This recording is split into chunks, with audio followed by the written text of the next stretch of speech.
What's your opinion about it? Tarique Zia hold a big মানে জনসভা। এই জনসভা সে অনেক মানে প্রোগ্রাম দিয়েছে। এটা তো মানে স্থানীয়রা বললো যে নারী ভোটাররা ভোট চাইছে মানে আচরণ বিধি লঙ্ঘন হয়েছে এই জন্য মানে স্থানীয়রা বললো। আমি তো আপনার আপনি কথা আপনি বলেন। আমার কথা হলো যে নারী ভোটারদের ভোট চাওয়া কি মানে অন্যায়? না, অবশ্যই অন্যায় না, কিন্তু মানে মানে 22 তারিখের আগে তো মানে ভোট চাইছে। ভোট আমি তো কয়েকটি চাইতে পারি, অসুবিধা কি? আমার বাড়ি ঘরে আমি যাইতে পারি না? ওটি জানবেনি।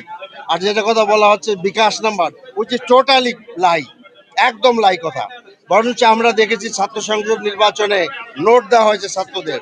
নির্বাচন সম্পর্কে একটা দলের ভীতি আছে, সেই কারণে শাহজালাল ইউনিভার্সিটির নির্বাচনটা বয়কট করা হয়েছে, সেটাকে মানে হাইকোর্ট দিয়ে স্টে দেওয়া হয়েছে।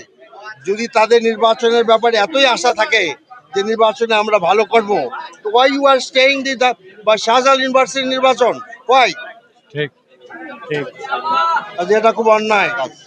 আমি আশা করি আপনারা ন্যায়ের পক্ষে থাকবেন। ধন্যবাদ। ইনশাআল্লাহ।